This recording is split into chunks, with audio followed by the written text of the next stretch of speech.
Por que é que a rede social, por que é que o Facebook, por que é que o Instagram, por que é que o TikTok, por que é que qualquer uma dessas redes pode permitir atividade criminosa naquele veículo de comunicação junto à população? Por isso, senhor presidente, é que a extrema-direita está histérica no Brasil, cada vez mais atacando o Supremo Tribunal Federal, porque ela sabe que em breve, já que o Congresso não faz, infelizmente, o Supremo Tribunal Federal vai ter que regular. E aí, nós vamos estar protegendo a nossa soberania, protegendo as nossas crianças, protegendo os nossos adolescentes e protegendo cada um de nós que vive o tempo inteiro exposto às fake news, exposto aos discursos de ódio, expostos a uma situação que é insustentável. A ministra Marina Silva, ressalvado quaisquer divergências que se tenham contra ela, deve merecer de todos nós o total respeito. Minha solidariedade à ministra Marina por esse episódio, que eu considero que foi um episódio isolado. Dizer a uma mulher, ponha-se no seu lugar, volte para o seu lugar. Isso, senador Contarato, é a imagem do machismo. O que hoje aconteceu com a ministra Marina Silva naquela comissão é um momento de reflexão para o Senado, porque não foi uma imagem positiva que passamos para a população brasileira. Eu não vi falta de respeito, não. Eu vi uma exacerbação. A ministra não estava no comportamento habitual dela. Ela está muito agressiva, ela não deixava ninguém falar, não respeitava a fala dos senadores. Eu fiz questão de começar dizendo que eu respeito a mulher. Caramba, eu deixei isso gravado, que é para não ter lacre de novo. Quando eu continuava, a ministra Marina interrompeu. Ela já tinha puxado o braço do presidente, ela tinha calado todo mundo, ela me interrompeu. Parece, presidente, que agora virou modus operandi, se a pessoa é mulher e você entra num debate mais acalorado, começa a acusação machista, grosso, sexista. Quando eu usei o termo "se ponha no seu lugar", eu não fiz, senhor presidente, senhoras e senhores senadores, no intuito de diminuir a ministra, de desqualificar a ministra, mas de chamá-la ao papel que é próprio dela como ministra de Estado. Eu saí e ficou o líder do PT, Rogério Carvalho, que é vice-líder do governo.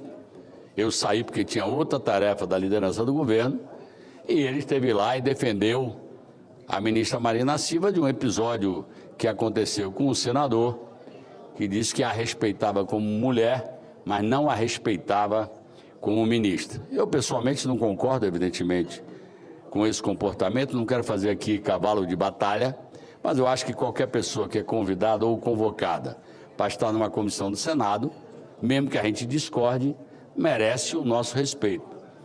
Ela reagiu a isso. O senador Rogério Carvalho disse que, se ela se sentir ofendida, ela tinha o direito de se retirar. Eu não estava lá, como já disse, porque estava em outra missão da liderança do governo, e eu sei que houve, vamos dizer, uma confusão, vou dizer assim, um desentendimento, e parece que depois o senador Marco Rogério, que preside a comissão, fez a convocação dela. Eu, pessoalmente, entendo que ela cumpriu o convite. Talvez o Congresso não esteja esclarecido sobre todas as razões que levaram ao decreto do IOF e foi deixado muito claro ontem pelo ministro Haddad o risco de shutdown. Repito, de nós termos um engessamento, nem vou utilizar a palavra colapso, porque as obrigações do governo continuarão a ser cumpridas, mas nós temos um engessamento da capacidade de investimento do Estado brasileiro, né? Então, isso é um dado que tem que ser colocado. E as consequências em várias áreas que tem isso, né? Até para o próprio Congresso, porque por força de lei, até as emendas parlamentares vão ter que ser bloqueadas ou contingenciadas em quantidade maior do que está previsto. Tem fontes alternativas, nós temos um MP do Fundo Social que trará a questão da antecipação do pagamento de óleo bruto, que eu acho que é fundamental ser tramitada e fundamental ser votada, que pode trazer 20 bi aí. Nós temos propostas interessantes, né, para serem dialogadas, para serem avançadas. Eu acho que foi importante ontem a conversa para que o ministro Haddad apresentasse seu ponto de vista e fosse ouvido pelo presidente Alcolumbre e pelo presidente Hugo Mota, e fosse dado também o ponto de vista do parlamento sobre o ambiente que hoje existe para a derrubada, para a aprovação do PDL. Senhor presidente, subo a esta tribuna hoje com a firme convicção de que o Brasil enfrenta uma das mais graves ameaças à sua soberania e à sua democracia. O poder desmedido das Big Techs, que atuam livremente em nosso território, lucram bilhões e, quando confrontadas com as leis nacionais, se associam a políticos dispostos a atacar nossas instituições. Não podemos mais aceitar que as plataformas digitais sigam como zonas francas da impunidade, disseminando desinformação, promovendo fraudes, estimulando a violência e sabendo que seus sistemas de recomendação e impulsionamento são vetores de tragédias humanas e políticas. Um recente levantamento feito pela Advocacia Geral da União, por exemplo, trouxe à luz algo escandaloso. O mapeamento revelou mais de 300 anúncios fraudulentos disseminados nas redes, lesando aposentados do INSS, enganando os mais vulneráveis e usando logotipos oficiais do governo. Não bastasse, vimos um horror. Uma criança brasileira morta após participar de um desafio viral amplamente divulgado no TikTok e no Quai. As Big Techs sabem de tudo. Sabem que 70% dos novos anunciantes da Meta promovem golpes ou produtos ilegais, conforme revelou o Wall Street Journal, e assim mesmo deixam esses conteúdos proliferarem porque o lucro vale mais do que a vida. É por isso que o governo brasileiro, de forma firme e soberana, acionou o Supremo Tribunal Federal, buscando medidas urgentes para responsabilizar quem deve ser responsabilizado, e que são as plataformas que impulsionam, que moderam, que recomendam conteúdos ilícitos dentro do território nacional. E aqui faço questão de ressaltar: não se trata de censura, trata-se de proteger a vida, a segurança e a própria democracia brasileira.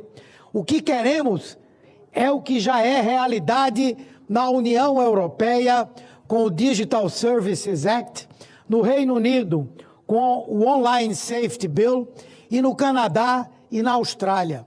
Em todos eles, a liberdade de expressão é compatibilizada com a responsabilidade das plataformas.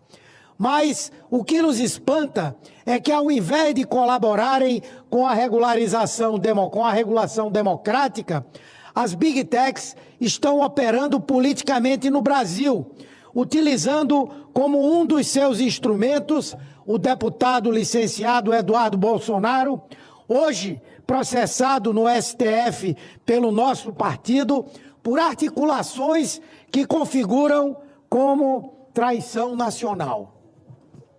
Um parlamentar que fugiu do território nacional e em outro país, nos Estados Unidos, atua para pedir sanções contra o próprio país, numa clara tentativa de fomento à interferência estrangeira em relação à nossa soberania. É isso que a extrema-direita faz. Um vergonhoso escândalo internacional. Ontem, os Estados Unidos anunciaram que vão restringir visto a autoridades estrangeiras que eles considerem cúmplices de censura a norte-americanos. Os mesmos que falam em liberdade de expressão são os que estabelecem censuras.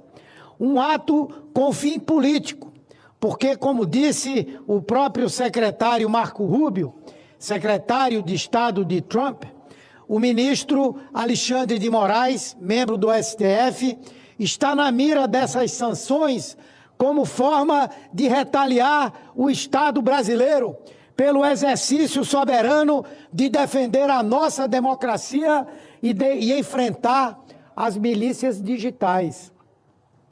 É uma afronta inaceitável ao Estado brasileiro e à sua soberania, uma agressão às convenções internacionais, uma demonstração cabal do alinhamento ideológico e promíscuo do governo Trump com as Big Techs, que buscam, a todo custo, impedir a regulação das plataformas em nosso país, com a criminosa ajuda de políticos brasileiros, que batem continência para a bandeira americana e lambem as botas de Elon Musk e Caterva.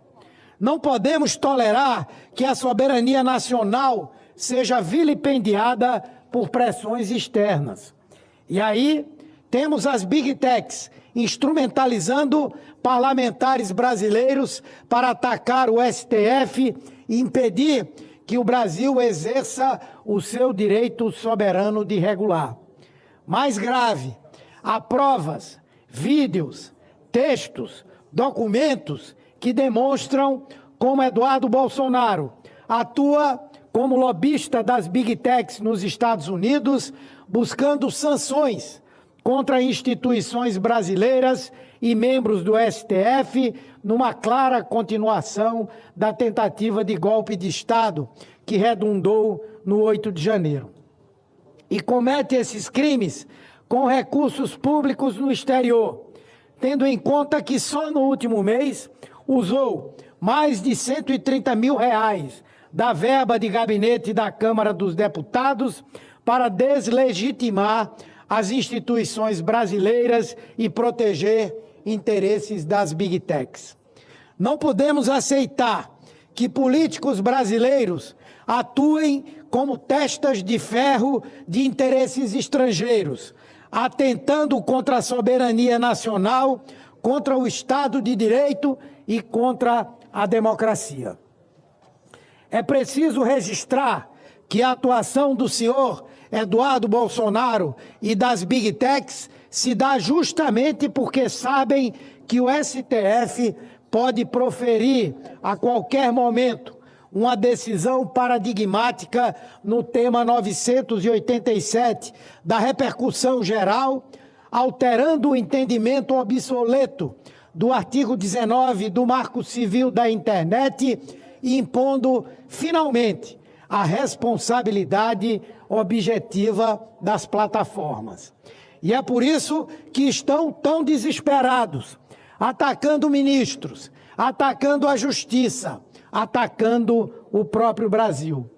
O governo brasileiro, sob a liderança do presidente Lula, tem atuado com firmeza e a AGU levou ao Supremo Tribunal Federal uma manifestação que é passo decisivo.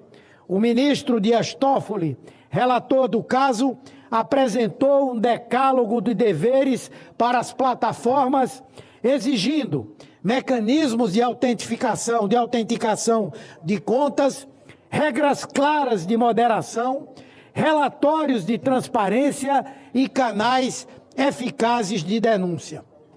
É disso que nós precisamos.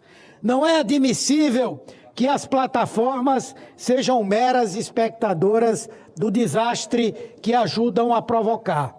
Elas devem ser responsabilizadas civil e objetivamente, como propõe a tese da AGU, sempre que impulsionarem ou recomendarem conteúdos ilícitos ou quando permitirem a atuação de perfis falsos, bots e propagadores de ódio.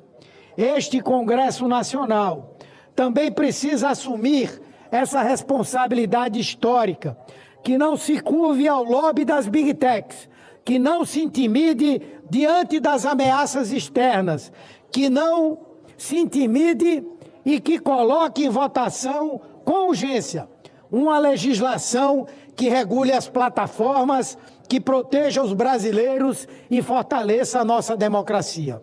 Não podemos mais aceitar que enquanto tudo no país está sujeito a regras e a fiscalização, apenas as plataformas digitais, as redes sociais atuem livremente como se fossem ilhas de irresponsabilidade e impunidade. Regular é proteger, é garantir que a internet seja um espaço de liberdade com responsabilidade de comunicação com segurança. Não podemos continuar a assistir à continuidade de crianças que têm hoje se submetido aos chamados desafios, que chegam às vezes à morte, porque na internet criminosos digitais, organizações criminosas nas redes sociais chegam até as crianças, chegam até os adolescentes, promovem desafios que têm levado à automutilação, que têm levado, inclusive, à morte, como foi esse caso aqui no Distrito Federal, de uma adolescente que foi instada a aspirar desodorante num desafio e que chegou à morte. E os pais, coitados, por mais que se diga, não, os pais têm que fiscalizar, óbvio que tem que fiscalizar, que tem que definir que a criança ou adolescente só tem acesso ao celular em determinadas circunstâncias e situações, mas não é possível fazer isso 24 horas por dia. Tem que ter a responsabilidade da fiscalização por parte do poder público e tem que ter a responsabilidade das próprias redes sociais de fazerem a moderação, de impedirem que conteúdos criminosos possam ser veiculados na rede social. Se uma rede de TV, se um jornal de dimensão nacional fizer qualquer tipo de apologia ao crime ou permitir que nas suas páginas ou nos seus programas televisivos se faça apologia ao crime, existe uma lei para tirar do ar e tirar de circulação a TV ou jornal que tenha praticado isso.